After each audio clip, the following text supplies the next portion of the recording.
తాకట్లో ఉన్న మీ బంగారాన్ని విడిపించి ఆ రోజు ఆన్లైన్ రేటుకి కొంటాం. Sharma gold company.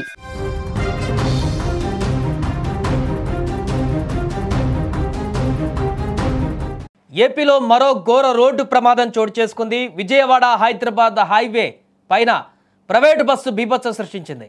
లారీని ఓవర్టేక్ చేసేటువంటి క్రమంలో లారీని ఢీకొట్టడంతో పెను ప్రమాదం చోటు చేసుకుంది. ఎన్టీఆర్ జిల్లాలోని నందిగామ శివారు అనాసాగరం బైపాస్ వద్ద ఈ ప్రమాదం చోటు చేసుకుంది. హైదరాబాద్ నుండి వెళ్తున్నటువంటి కావేరీ ట్రావెల్స్కి చెందినటువంటి ప్రైవేట్ బస్సు లారీని ఓవర్టేక్ చేస్తూ ఢీకొట్టడంతో ఈ ప్రమాదం సంభవించింది. ఈ ప్రమాదంలో ప్రస్తుతం అక్కడ చాలామంది గాయపడ్డారు. ముగ్గురు పరిస్థితి విషమంగా ఉన్నట్లుగా తెలుస్తుంది. మరో 8 మందికి తీవ్ర గాయాలైనాయి. ఇక ప్రమాద సమయంలో బస్సులో మొత్తం 35 మంది ప్రయాణికులు కూడా ఉన్నట్టుగా తెలుస్తుంది. ఇక ఈ ప్రమాదం తర్వాత ప్రయాణికులు అందరూ కూడా ఒక్కసారిగా ఉలిక్కిపడ్డారు. గాఢ నిద్రలో ఉన్న సమయంలో చోటు చేసుకున్న ఈ ప్రమాదంతో ప్రయాణికులు అందరూ షాక్కు గురయ్యారు. ఈ ప్రమాదంలో ఎవరికి ఎటువంటి ప్రాణహాని ప్రస్తుతానికి లేకపోవడంతో అందరూ ఊపిరి పీల్చుకున్నారు. ప్రమాదం జరిగినటువంటి వెంటనే స్పందించిన హైవే మొబైల్ టీం సంఘటనా స్థలానికి చేరుకొని సహాయక చర్యలను ముమ్మరం చేశారు.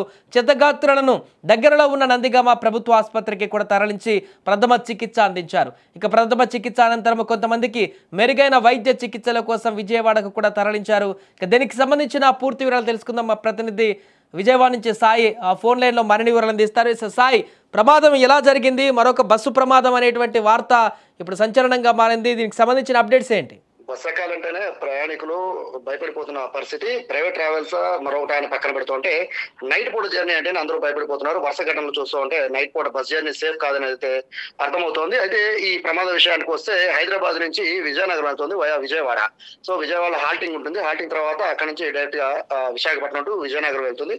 బట్ ఇది అనాసాగరం దగ్గర హైవే ఉంటుంది. ఆ హైవే అంటే మొత్తం విజయవాడ టు హైదరాబాద్ హైవే అది సూపర్ ఫాస్ట్ గానే వెళ్తుంటాయి వెహికల్స్ అన్ని కూడా. అంటే ఎంత కంట్రోల్ చేసినా కూడా దాదాపు 140 పైన వెళ్తూ ఉంటాయి అక్కడ బస్సెస్ అన్ని కూడా నైట్ టైంలో. సో ఈ టైంలోనే లారీని ఓవర్టేక్ చేసే క్రమంలో లారీని వెనక నుంచి ఢీకొట్టింది బస్సు. అయితే ఈ ఘటనలో అదృష్టవశాత్తు ఎవరు చనిపోకపోవడం అనేది నిజంగా ఇది ఒక అదృష్టంగా భావించాలి. ఎందుకంటే బస్సు కండిషన్ చూసాక యాక్సిడెంట్ అయిన తర్వాత బస్సు కండిషన్ చూస్తూ ఉంటే ఖచ్చితంగా ఒక పెను ప్రమాదం సంభవించిందేమో అని అందరూ కూడా అనుమానించారు. కాకపోతే అదృష్టవశాత్తు చాలా మంది గాయాలతోనే బయటపడిన పరిస్థితి. దాదాపు 9 నుంచి 10 మంది వరకు గాయాలని చెప్పిన అందులో 2-3కి కొంచెం సివియర్ ఇంజురీస్ అయ్యి మిగతా వాళ్ళందరికీ కూడా చిన్నపాటి గాయాలయ్యాయి. వాళ్ళందరినీ కూడా దగ్గరలో ఉన్న ఆసుపత్రికి తరలించారు. ఎక్కువ దెబ్బలు తగిన వాళ్ళందరినీ కూడా విజయవాడకి తరలించారు. ప్రస్తుతానికి అయితే బస్సు డ్రైవర్ ని అదుపులోకి తీసుకున్నారు. అలాగే లారీ డ్రైవర్ ను కూడా విచారిస్తూ ఉన్నారు. అంటే వెళ్తున్న రూట్ కరెక్ట్ గానే వెళ్తున్నారా లేదా ఓవర్టేక్ చేసుకున్నారా ఇద్దరు అనేది కూడా పోలీసులు అయితే ఎంక్వైరీ చేస్తున్నారు. దీంట్లో మొత్తం 35 మంది ప్రయాణికులు, అది కూడా స్లీపర్ బస్ ఇది.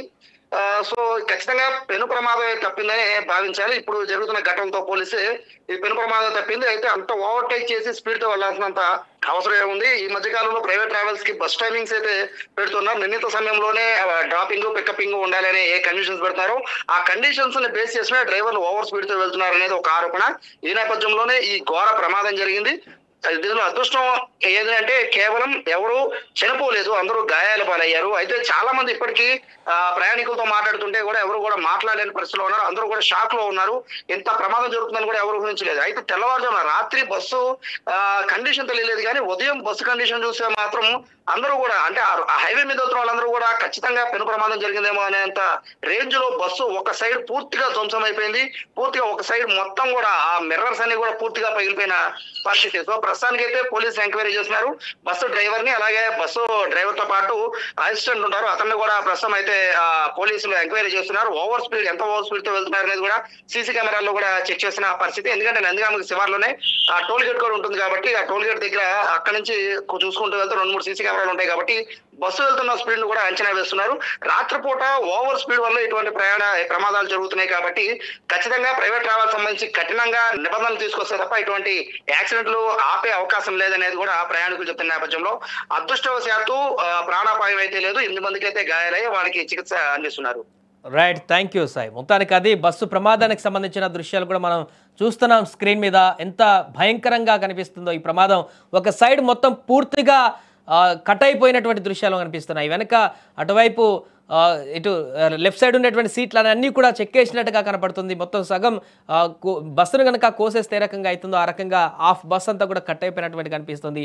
ఇంత దారుణమైనటువంటి యాక్సిడెంట్ అటువైపు వెళ్ళినటువంటి వారందరూ కూడా ఉదయం ఈ ప్రమాద తీవ్రతను చూసి మరలా కర్నూలు లేదంటే చేవెళ్ళ లాంటి ప్రమాదం ఏమైనా జరిగిందా అనేటువంటి ఒక తీవ్రమైనటువంటి భయాందోళనకు గురయ్యారు అటువైపు వెళ్ళేటువంటి ప్రయాణికులంతా కూడా. ఇప్పుడు చూస్తుంటే కూడా మనకు కనిపిస్తుంది. బట్ అదృష్టవశాత్తు ఇంత భారీ ప్రమాదంలో కూడా ప్రస్తుతానికి ఎవరు ప్రాణాలు కోల్పోలేదు. అది సంతోషకరమైనటువంటి వార్తను మనం చెప్పుకోవచ్చు. కానీ ఇక్కడ ప్రమాదం మరొకసారి ఇక్కడ బస్సా లేకుంటే లారీయా కానీ హైవేల వద్ద నిర్లక్ష్యపూరితమైనటువంటి డ్రైవింగ్ అనేది మరొకసారి కొట్టొచ్చినట్టుగా కనపడుతుంది. ముఖ్యంగా రాత్రి వేళ సమయంలోనే ఇలాంటి ప్రమాదాలు ఎక్కువగా కొనసాగుతున్న సందర్భం కూడా మరొకసారి రాత్రి ప్రయాణాలపైన క్వశ్చన్ మార్క్ని గుర్తు చేస్తుంది.